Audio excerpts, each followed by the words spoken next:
my hair's just like this. It's no, like, I feel bad because there are lots, I mean. Don't hold back now. There are lots of people who are follically challenged who would put way more effort in, and I definitely. 100%. I don't want to say it. That's like the perfect terminology for it. Follically challenged. And I feel bad in that sense, but that's just how it goes. Chipotle!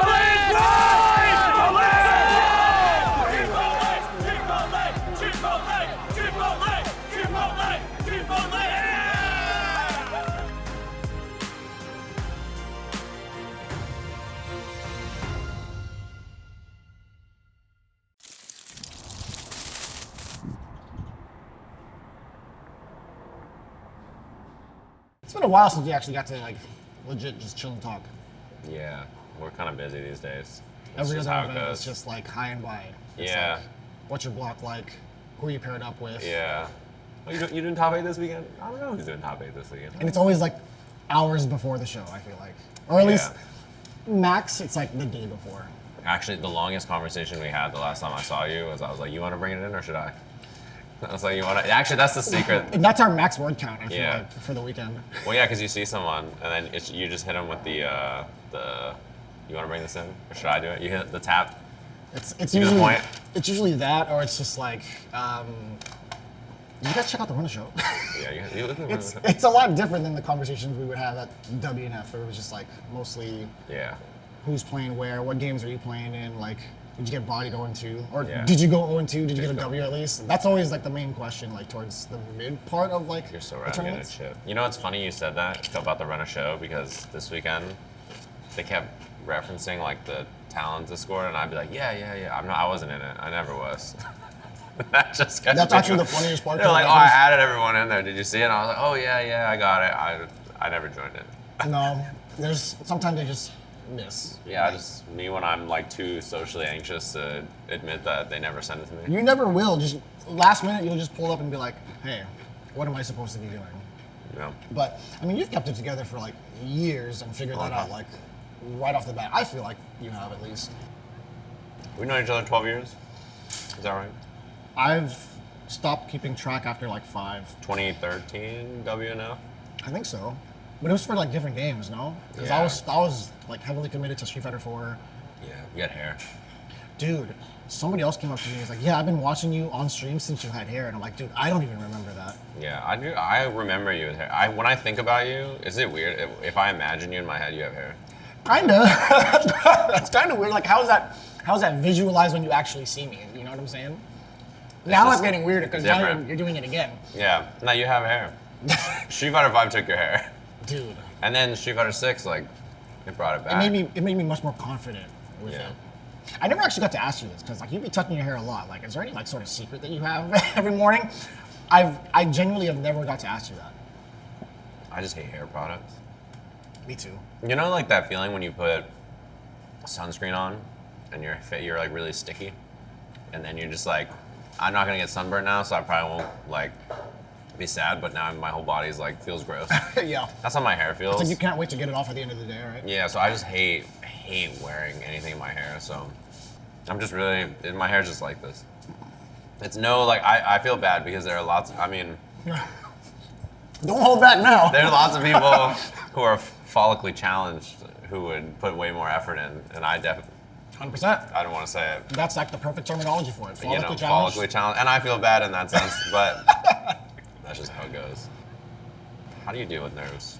I'm always big chillin', I feel like, so I don't have this perspective. Yeah, we can actually break that down even further because there was something about like the mental that you had talked to me about before. I'll always be nervous. It's just how I find ways to like embrace it and tackle it rather than try to like suppress it. Is it dependent on where you are? Or is it just like 100%. 100%. Always there. One of my favorite things is like feeling the energy from the crowd prior to like hitting up the commentary table, which is why I enjoy offline events much more. Yeah. But if I were to do like sometimes like a World Warrior stream for like a CPT, right? Or you're in a box somewhere. A studio. Sometimes I'll just be like, man, like what am I going to be doing first? How am I going to intro? Then I overthink a lot of things. Whereas just in comparison, being offline, you're embracing the moment, you're feeling the energy, and you ride off of that momentum, right? So again, there's like different avenues that I try to like observe first and be like, how can I turn my nervousness into like performance energy? Yeah. Do you like it when the show has a lot of traffic? You think it's better for you? Like as in lots of things to cover, lots of things to say, specific wording. I don't mind it because I feel like I've practiced enough. I think you're good at it. Kind That's of why like I tackle asked. it, Yeah. right? But I'm much more comfortable when it comes to like ad-libbing, especially with people I've worked with before. I find the challenge of having to work with like new people a little daunting, but also just still pretty fun for the most part. Yeah. Are you like concerned if you see a shift and you're like, oh, I never work with that person? Not really, because then it will give me more incentive to kind of like get to know the person first. Because I always want to be like, yo, I want to find some sort of synergy with you, especially if like I've never seen their work before, I've never seen them on a VOD, Yeah. I've never seen their stream before. Because I would always go and look up something before an event to kind of figure out how this person operates, right? Yeah. I like chatting with someone before the block, even if it's someone I've known for a long time. I don't have to, but it's nice to like set the mood. When I sit down, people are always really nervous. So like I try to like ease them in, and I don't think they should be nervous, right? Because if they're doing the job, we're both doing the same job. We're just two random people who like fighting games, but a lot of people are like, I'm so nervous, blah blah. So I naturally default to trying to chat with them. I chat them up to try to like calm them down before we go, and then also on air, I try to give them a lot of wins early, and be like really just like, oh yeah, you brought up this sick thing earlier, blah blah, and just like give them a lot of early like That's sick. praise to like ease them in, because a lot of people have big problems with nerves, especially if they like. You like started watching someone many years ago, and then now you're sitting next to them, commentating with them. It's a little hard. People do that with Yipes a lot, I think too. I know he has that problem. I think. Like since I've known you and since I've like been watching you, I feel like your conversations have always been very seamless and easygoing. Was there ever like a point in time where you were just thinking to yourself, like, how do I make this like more streamlined with everybody, or is it just like you're just a natural yapper? I think my conversational commentary was a forced adjustment in some sense, because I like to yap with people, but the problem is like when I started, I thought it came from a place of like all the commentators who were doing the stuff that I liked didn't know anything about the game. So when I got on there, I only talked about the game. It was just like, I was basically a robot spitting out frame data. I was like, the +2 move into the back to this, and but I was doing a lot of You injustice had the stuff. TI-83 in the back of your hand, or the back of your Yes. pocket, just in case. Like, Yeah. what's the active frames minus recovery? Dude, I remember like I was commentating a Batman match, and I'd be like back to cancel into the bats, and then he does the 7-frame this and this. I would be saying the startup frames of all the moves. I'd be like, 6-frame stand 1 into like the 7-frame back 1-1 into like the, and I'm like none of that's necessary, or man, like who need? It was like I had the frame like meter on in Street Fighter. That's all I was doing, and it was like useless. And I remember I was trying to commentate KI, and I was like, how do people who commentate fast games talk about all the stuff that they need to talk about without their brains exploding? So I turned on the top 8 for Melee from Scar and Toph, because they were doing Evos and stuff at the time, and like they were on like every thing. And like Scar and Toph, I'm like, all right, this is top 8 block. Let me hear what they have to say. How do they condense Melee, which is such a fast game? I tuned in Toph's like, Bobby, so like life is just like, it's like lemons. And Scar's like, Toph, the thing about lemons is that you gotta, and I like, they didn't talk about the match for like 3 matches in a top 8, and I was like, okay, apparently you can just chill. You can But they just still vibe. managed to do the job pretty well. Yeah, and I was like, oh, I can just chill. And then that made me be like, maybe not to that extent, because they're masters of the craft, but like maybe I should just chill. And like maybe I should just take it easy. So then I laid way back, and now I think I just say anything. I just say whatever seems. Some people are like, how could you say that? Like, do you just say whatever? And I'm like, yeah, dude, it's fine. It's gonna be okay. There was one moment, I feel like, during your top 8 at Combo Breaker, you were trying to break down the lore in regards to like how great Combo Breaker is, the area in general. You mean when I opened the show by making fun of the Midwest? Yeah. You were like mid at best, but nobody caught like the context of it. And then Rick didn't catch it either. He just walked up to you right in the middle of like the arena, and he was just like, "What's your problem?" Yeah, I was trying to make the point that people may call it the mid at best. Yeah. But this weekend it's the mid best, because there's 2 it top fell 8. But flat, yeah, dude. I kid you not. I was right there, and it's just like, because of the noise that like Tasty Steve was asking for, it's like, yo, make some noise. A typical Tasty Steve routine, right? Yeah. Everybody was just mad loud, and then your timing of it all, you're trying to ride that momentum, right? Then you said that line, and I was funny. like, oh damn. Listen, the Midwest got it good. You got to get them sometimes. Dude. What tournament am I gonna go to in SoCal when I get home? Okay. I think about that all the time, and it's actually mad depressing. I'm like, dude, why can't we get a major? It's like, what, it's 2025? You know, coming to Combo Breaker, I don't know if you feel the same way, but being here makes me want to play. Like, All the time. like compete. It makes me want to play again. Because I was like thinking about it 10 years ago when I was here, I was playing. It's like, I was in top 8 10 years ago, the first time I came. Like, I was not a KI. I was not a competitor. I also came for Mortal Kombat. And while I flew here, my character lost all their B&Bs. They like patched the game. That is awful. That's true. Because you come in with the game plan, it's just like, oh yeah, everything changed. That's crazy. Bro, I got off the flight and I was like, oh no, my character doesn't have a special cancelable string anymore. I gotta learn new B&B. I was in tournament trying new combos. That's mad stressful. Like I'm low-key kind of just like seething at that. Because I could never figure that out. I would just go 0-2 and be on my way home. You're gonna be at Evo, right? Yeah. It's like the next time I'm gonna go outside, I think. I'm not going to CEO because we're gonna do slam stuff around that time, so it's a little busy, but yeah, Evo. When was the last time you competed in Evo? Like, have you? Because for the longest time I've known you, I've seen you compete at like Wednesday night fights. But it's so big, like at Evo, you're never really able to like keep track. Evo 2015 was the last time, I think, because I played Street Fighter 4. I got like hell yeah 64, 60, 90, 120. You know, one of those. It was like it was the last year of Street Fighter 4. It was like 120 something, or I think it was like 96, tied for 96 or something. Because my pool had Happy Tank, you know, Kai, the Forte player who used to run. No, my pool had Alucard in it, the Hugo. The Hugo player. He lost to a Dawson from Texas. Because of that, then Kai had to play the Dawson. And then he beat the Dawson, and then I had to fight him in winners finals in my pool. And then like Forte Elena is like miserable. Elena and just like crouches. And Happy Tang is miserable too. He was like bribing me. He was like, I'll give you free entry into West Coast Warzone if I win. And I was like, no. So then I beat him, and then he played Alucard in losers finals. And Alucard and him double KO'd in the last round. Oh wait. And they had to play like a fifth game, or like a fourth game in their first of three, because it was 1-1. And then he started maniacally laughing when they double KO'd. Imagine being at Evo in losers bracket and your opponent starts maniacally laughing. And Alucard's probably on the opposite end because he was supposed to be a favorite that year. Like he was supposed to make it far, and then Kai started cackling with Forte, and then they went to last game, and he just died. He is one of those. He likes to hit you with something. He doesn't care about winning. I feel like he just wants to hit you with something that makes you mad. No.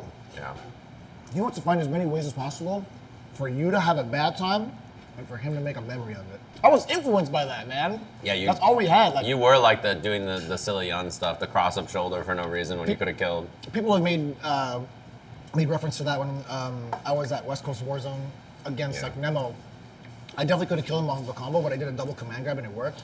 He looked at me and he got so pissed. I asked him if he still remembers. He's like, "Don't do that ever again." He does remember. Yeah. That was the West Coast Warzone? You beat Team EG in the team tournament?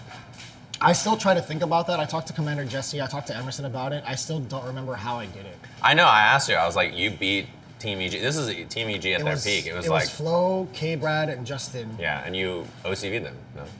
So what happened was I asked you, and you told me I don't know what happened. I blacked out when I asked you in the venue. 100%. That's the truth. What happened. Like I was just so focused in that I didn't think about like the strategy. I was just so hyper focused on trying to react and read the situations. But it was Emerson who faced off against Flo because I didn't, as a young player, I didn't want to play against the Sagat at the time. So Emerson took that down, and K-Brad stepped up, and you know how intense his Cammy was.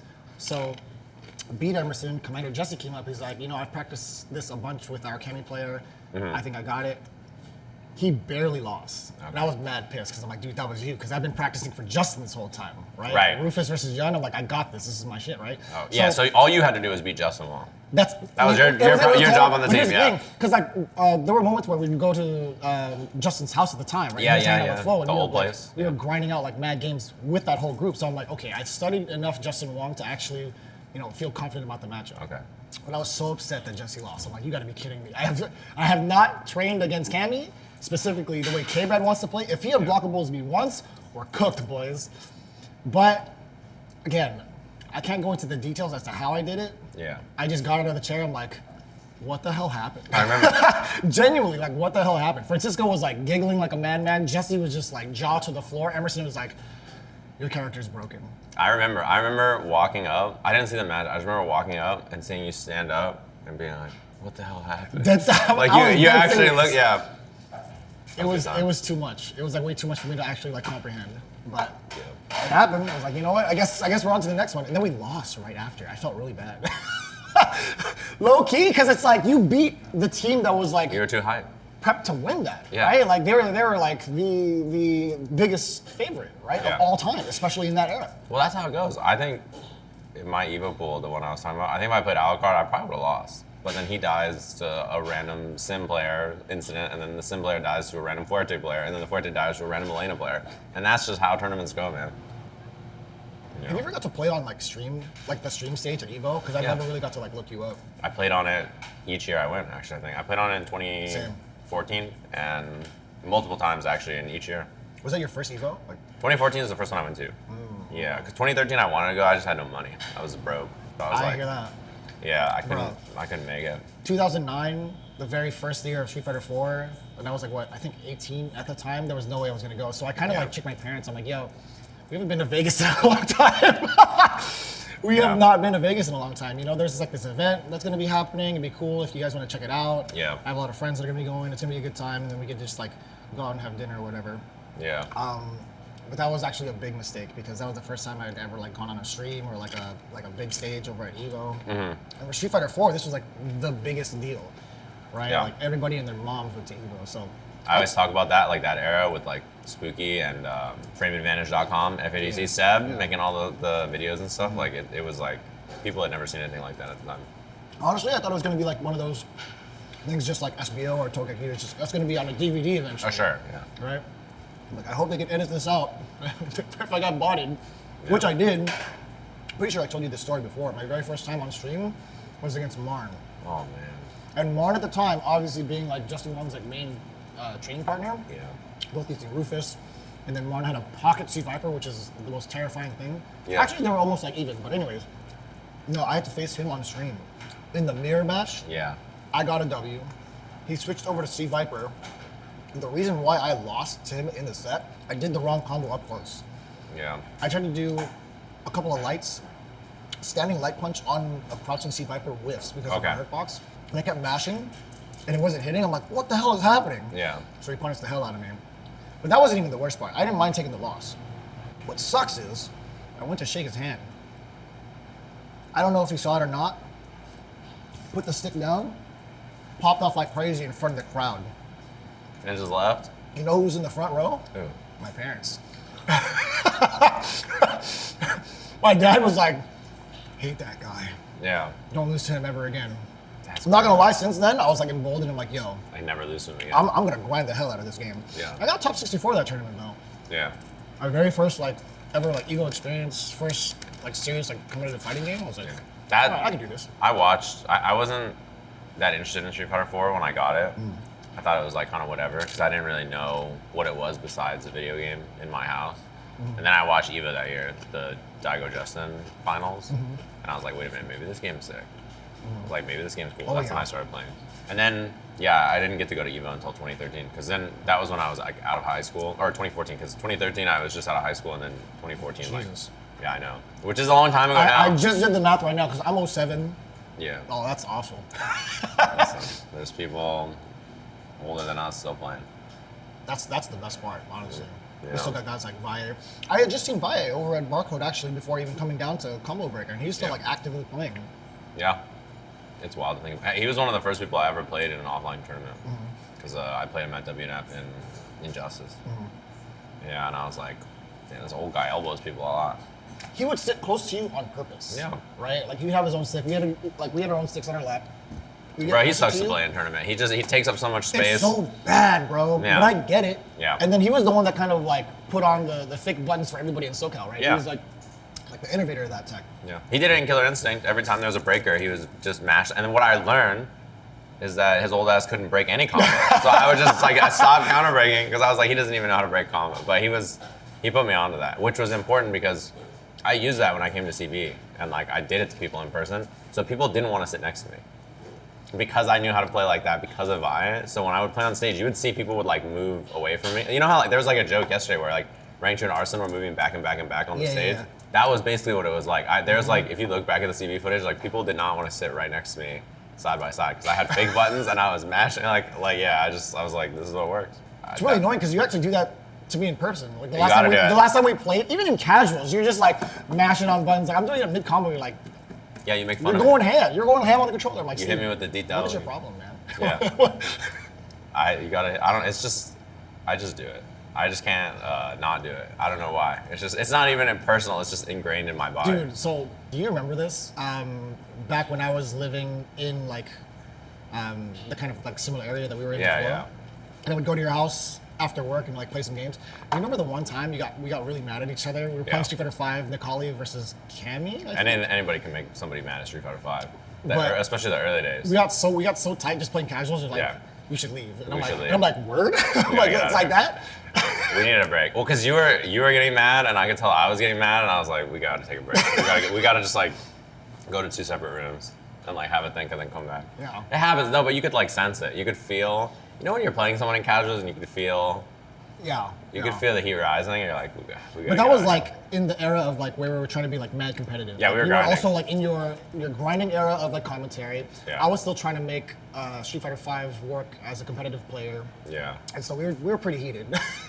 It was serious business. Then the next day we went for burritos and ice cream, I think. Yeah. Or like within the same week, something like that. They messed up your order. They messed up my order and you ate it. You didn't even bother to check the order. You were like halfway through it. I took like 3 bites and you were almost done with yours. I'm like, bro. You mean yours? Yeah. Yeah, it was really good. I appreciate the ice cream afterwards though. Yeah, I did. It was like I was like, dude, I'm still kind of hungry, man. I was like, I could take you to Ice Cream Sport, and you're like, all right. That was definitely I definitely got sunned in multiple ways that day. I appreciate it. I want to finish this Chipotle now. I think it'd be better if you leave. Again? Wait, are you sure this is your order? You never check. You just go in and start eating. It's understandably so. Chipotle's pretty good. Oh man.